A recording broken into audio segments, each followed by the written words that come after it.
Аз и колективът на детската градина, както вече, няма да бъдем скромни.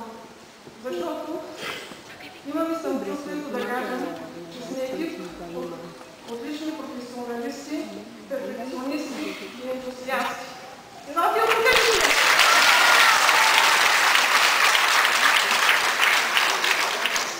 Убедена съм, че на членовите на комисията, която обсъжда номинации за награда Руси в категория предучилищно начално образование, ще ви било ужасно трудно да решат на кого да присъдят наградата. Уважаема комисия, аз и колективът на детската градина ви казваме едно огромно благодаря.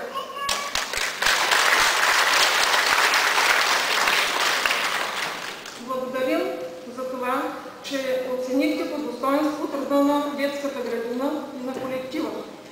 И искам да ви уверя, че сте взели единствено правилно решение да връчите наградата на Пинокио!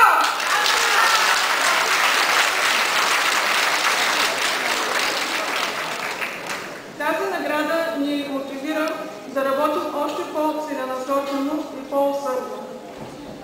Често помежду си се шегуваме, че с всяка следваща учебна година вдигаме летвата все по-високо и по-високо и през следващите години се засилваме за овчарски срок.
Диана Иванова, директор на професионалната гимназия по облекло Нетка Иван Лазарова. Впечатляващ е броят на реализираните под нейно ръководство проекти, включително и по програмата ФАР. Осъществява ползотворни контакти с регионални, национални и международни институции и центрове, като Браншовият съюз на производителите на еката промишленост, Русенския университет, университетът в Болтън и други. Диана Иванова е мотивирана във всекидневната си работа от една цел – възпитаниците на гимназията да са добре подготвени за ефективна професионална реализация. Нели Дечева, директор на основно училище Ангел Кънчев, учител с 34 годишен педагогически стаж, член на Националното дружество на научните работници в България. Обявена е за първия директор на училище в България, осъществило приобщаващо образование. Нели Дечева представя и защитава добрия си опит за приобщаване на практика и е един от учителите в Националния институт за усъвършенстване на училищни директори в Банкя. Разгледа цялостен принос и дългогодишна дейност в областта на образованието и науката. Доцент доктор Никола Михайлов, заместник ректор по европейска интеграция и международно сътрудничество на Русенския университет Ангел Кънчев. Участва активно в разработването на редица национални и международни образователни проекти и инициативи. Има 8 патента за изобретения. Автор и съавтор е на над 100 научни публикации, на 13 учебни пособия, учебници и книги. Член е на международни редакторски бордове и колегии на авторитетни научни издания. Доцент доктор Михайлов е личност с изключителен авторитет сред академичната общност.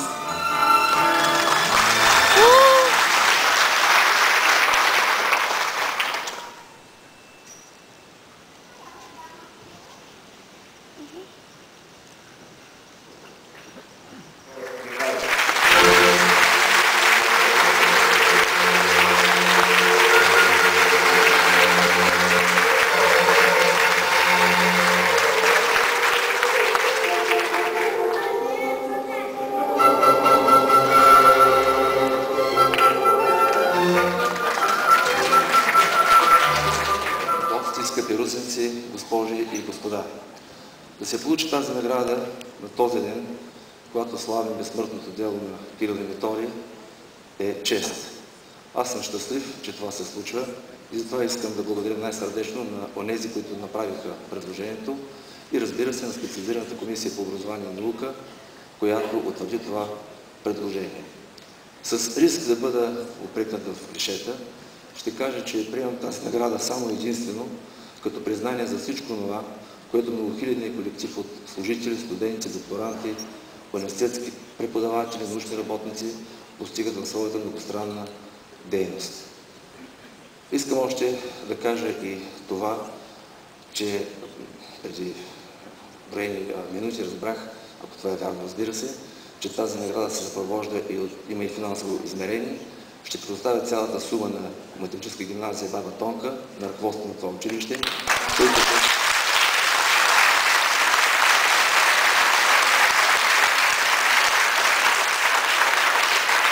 тъй като учениците от това училище ще участват през месец юли в Хонг-Конг, да речем Китай, в международно състезание по математика. Вярвам, че те ще успеят, ще представят достойно своето училище, нашия град и България.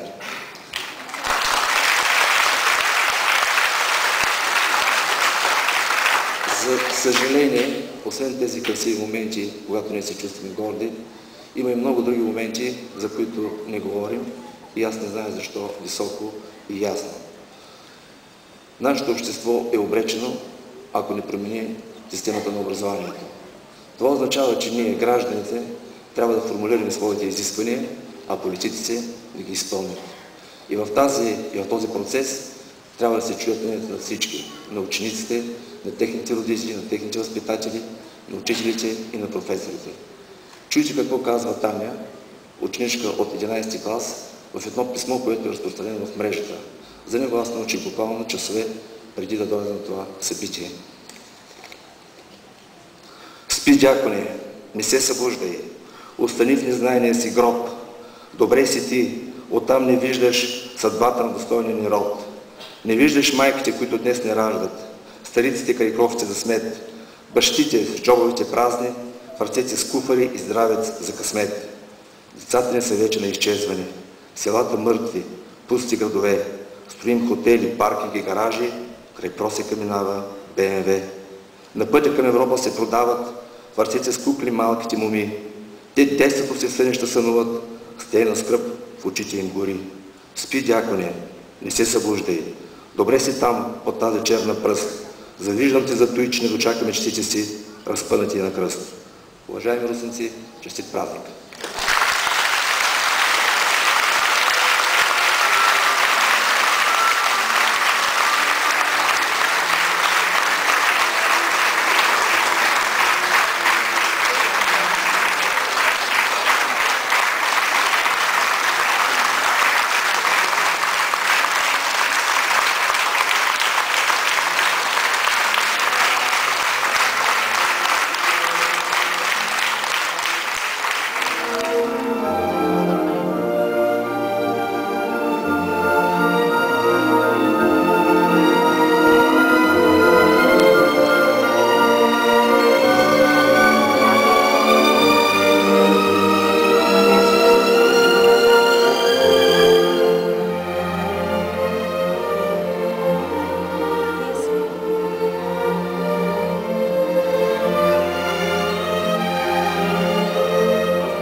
Арнаудови четения, честванията на академик Михаил Арнаудов, Стефан Гечев и Веселин Тачев.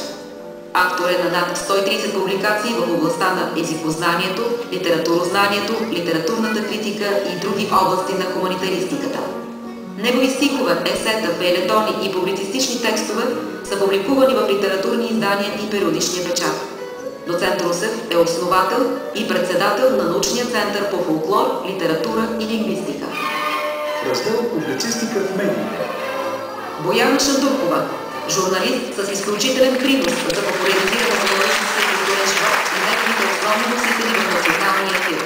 Години наред задълбочените и публицистични материали осигуряват траен зрителски интерес към постиженията на русенските творци. Автор е на десетки документални филми и стотици репортажи. Работата им в областта на културната публицистика и документалистика допринася не само за авторитета на регионален телевизионен център Русе. Бояна Шандуркова заслужи тази номинация и за приноса си към утвърждаване на престижа на град Русе като важен за страната културен център. Раздел архитектура. Архитект Никола Андронов. Личност с траен принос за изграждане на архитектурния облик на Русе. Неговият ползотворен и дългогодишен творчески път оставят трайна следа в развитието на града. Неведнъж е получавал признанието на професионалната гилдия, която неколкократно го отличава с престижни награди. Сред тях е и златната значка на Съюза на архитектите в България. Раздел изобразително изкуство. Володя Кенарев. За него академик Светлин се казва: тези малки прозорци, наречени картини към мистерията на човешката душа, като че ли не са рисувани, а са родени в някаква алхимична лаборатория, в която художникът търси философския смисъл на вечните въпроси, с които хората идват и си отиват. Един художник, познал суетната измамност на видимото, се е докоснал с прости и чисти пластически средства до нещо съхранено само в паметта на сърцето. А сърцето никога не лъже. Художникът Володя Кенарев.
Ваше Високо Преосвещенство, уважаеми дами и господа! Моето име знаково и съдбовно е свързано с Русе.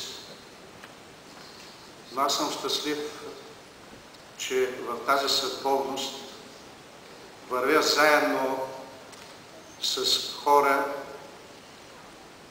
с които служим на каузи, които ще ни надживеят. Благодаря на всички, които ме номинираха за тази особено скъпа за мен награда.